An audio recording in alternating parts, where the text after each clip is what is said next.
Në jugperëndim të Shqipërisë, pranë qytetit bregdetar të Vlorës, ndodhet Zvërneci, një zonë e njohur për lagunën, natyrën e mbrojtur dhe shpendet shtektar, përfshirë flamingot. Por tani Zvërneci është kthyer në qendër të një debati të madh për një projekt turistik me vlerë prej miliarda eurosh, të lidhur me planet e shpallura më herët nga Jared Kushner, dhëndri i presidentit amerikan Donald Trump.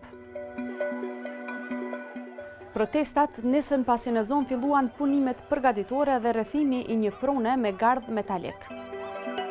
Banor, aktivist mjedisor dhe përfaqësues të shoqërisë civile thonë se kanë 3 shqetësime kryesore: ndikimin në mjedis, paqartësitë mbi pronësinë e tokës dhe mungesën e transparencës për projektin. Zona ku ka nisur punimet është pjesë e peizazhit të mbrojtur Pish Poronart, një habitat i rëndësishëm për shpendet e ujit dhe ata shtektar. Më 30 maj, protesta në Zvërnec u shoqërua me përplasje me punonjës të sigurisë private.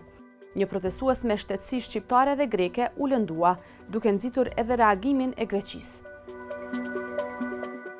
Autoritetet shqiptare thanë më pas se një punonjës i sigurimit privat u arrestua dhe 2 të tjerë u ndoqën penalisht. Policia njoftoi edhe masa disiplinore ndaj drejtuesve të policisë në Vlorë. Protestat më pas u bartën edhe në kryeqytetin shqiptar Tiranë, ku qytetarë dhe pjesëtarë të shoqërisë civile kërkuan anulimin e projektit dhe dorëheqjen e kryeministrit Edi Rama. Por Rama po e mbron projektin. Ai thotë se investimi në Zvërnec ka vlerën prej 4 miliard eurosh dhe mund ta vendosë Shqipërinë në listën e kampionëve të turizmit. Sipas Ramës, projekti do të zhvillohet vetëm në pron private. Laguna nuk do të preket dhe investitorët kanë premtuar se gjithçka do të bëhet sipas ligjit. Ka asnjë shans që investimi të ndaloj sa kohë do jem këtu. Por, çështja tashmë është nën vëmendjen e strukturës së posaçme kundër korrupsionit dhe krimit të organizuar, SPAK. Më 1 qershor SPAK-u konfirmoi se ka nisur një hetim lidhur me Zvërnecin, por nuk dha hollësi se çfarë po hetohet. Një ditë më vonë, Rama tha se SPAK-u ka bllokuar një transakcion prone të lidhur me projektin. Kush janë blerësit?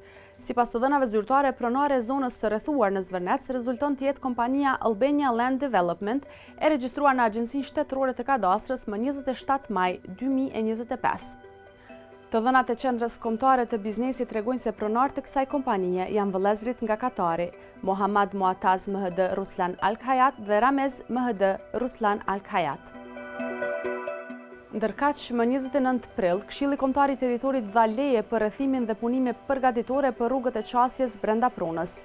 Leja i është dhënë shoqërisë Zvërnec South Adriatic Development në cilësinë e zhvilluesit të punimeve përgatitore. Banorët të Zvërnecit i kanë thënë Radios Evropa e Lirë se janë të përfshirë në një kontest gjyqësor për pronësinë e tokës, që ata pretendojnë se u është marrë padrejtësisht. Projekti ka marrë vëmendje edhe për shkak të Kushnerit, dhëndrit të presidentit amerikan. Në vitin 2024, Kushner tha se synon të ndërtoj hoteli dhe qindra villa në Zvërnec. Sipas gazetës New York Times, Kushner do të përfshihej përmes firmës së tij Affinity Partners, e mbështetur nga fonde saudite dhe investitorë të tjerë të huaj. Kompania e tij mori status investitori strategjik për një projekt tjetër në Shqipëri, në ishullin e Sazanit. Por Rama thotë se Kushner ende nuk ka bërë kërkesë për një status të tillë për Zvërnecin dhe se në këtë zonë ende nuk ka një projekt konkret, por vetëm një koncept të miratuar me kushte. Radio Evropa Lirë u drejtuar edhe kompanisë së lidhur me investimet e parapara në Shqipëri. Asher Abesera, kryetar i Sazan Real Estate Development, tha për Relin se kompania i respekton proceset e vazhdueshme publike dhe institucionale dhe është e gatshme të ecë përpara ndërsa ato zhvillohen. Ai tha se fokusi mbetet te kujdesi i përgjithshëm, përmirësimi mjedisor, krijimi i vendeve të punës dhe krijimi i vlerës afatgjatë për komunitetet lokale. Jemi të entuziazmuar për mundësinë për të krijuar një destinacion të klasit botëror dhe për të realizuar një nga investimet më të mëdha private në historinë e rajonit.